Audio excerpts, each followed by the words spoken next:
We all read Lokmanya Bal Gangadhar Tilak advocated for Swarajya. But do you know who propagated it first? It was Maharishi Dayananda Saraswati. He came up with a call for Swaraj from the clutches of colonizers. Tilak took it forward. Maharishi Dayanand played a pivotal role in abolishing sati and prevented the conversion of Hindus into other religions. For centuries, Hindu women self-immolated themselves after their husband's death in the warfare. It was done to protect their dignity of life than falling prey to invaders who would then violate them. This later became a custom and was continued for centuries.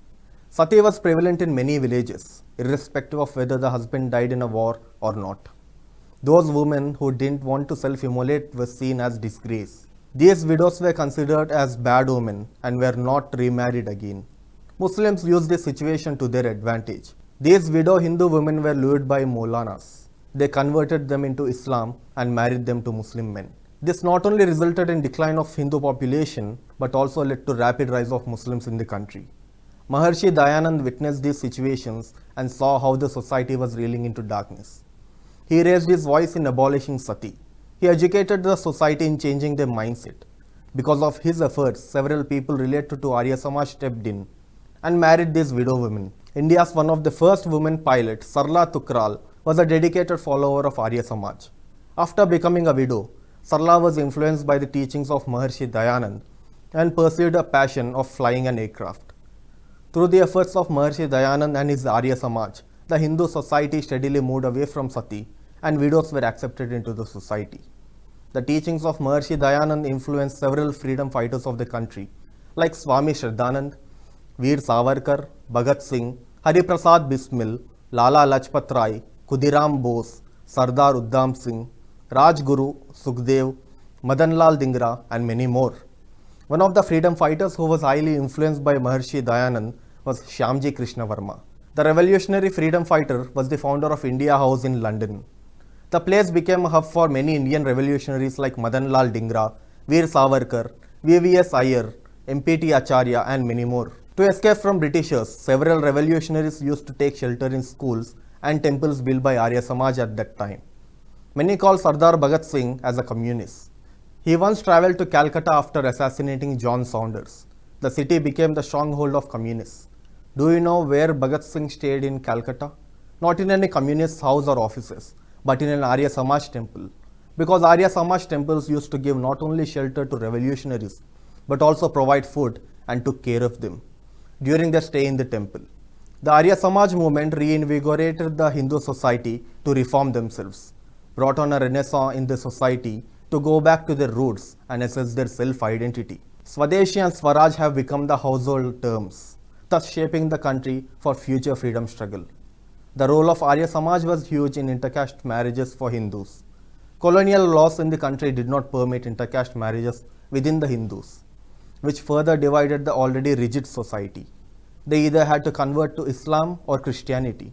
Maharishi Dayanand and his followers fought a long battle in recognizing intercaste marriages in Arya Samaj temple through the Arya Marriage Validation Act 1937. Maharishi Dayanand opened several schools only for girls and fought with the society in educating girls at that time. Despite facing many hardships, Arya Samaj opened many gurukuls and changed the fate of girls. During the time of independence, the revolutionaries had trouble in funding and organizing activities against the British. The disciples of Maharishi Dayanand came forward to solve the problem. They opened India's first national bank in Lahore. It was Punjab National Bank. There was a period in colonial India where if Hindu kids became orphans, missionaries used to become the guardian of the kid. This shows the lack of strong organization to take care of these kids. Noticing this, the disciples of Maharishi Dayanand stepped forward and started Arya Orphanage in 1918. This way, Arya Samaj stopped converting orphan kids into Christianity. Maharishi Dayanand was also instrumental in initiating the Shuddhi movement. The main objective of this movement was to reconvert Hindus who left their faith due to proselytization. It was seen as a taboo for people who left the Hindu fold to reconvert again, as society would not accept them. But the Shuddhi movement gave an opportunity for many people to revert back to their old religion. It also helped them to integrate into the mainstream community, which instilled self-determination and self-confidence among them. His disciple Swami Shraddhanand founded the Bharatiya Hindu Shuddhi Mahasabha to push for reconversion of Muslims into the Hindu fold. This caused resentment among the Muslims and led to his assassination. When India had English, Urdu and Farsi as the main languages, Maharishi Dayanand advocated the use of Hindi language throughout the country. He also told his disciples to write letters to the then government to use Hindi and Devanagari script in the schools. As the decadence in Hindu society set in during the medieval times, studying of Vedas was limited only to Pandits. But Maharishi Dayanand opposed this and propagated that every Hindu has the right to learn Vedas. When Macaulay education was forced upon Hindus, Maharishi Dayanand opened Gurukul for Hindu kids. His schools emphasized on Vedic values and culture. His schools emerged as an alternative to British schools. The first Vedic school was established in Farrukhabad in 1869, and scriptural texts like Vedas, Upanishads were taught to students. The efforts by Arya Samaj attracted Hindus abroad, and because of that reason, it is active even today in Fiji, Australia, Mauritius, Kenya, Guyana, and many more countries. Maharishi Dayanand was a reformer, torchbearer for Hindus. His Arya Samaj, even today, has been at the forefront in several activities, not just for Hindu culture, but even for the nation.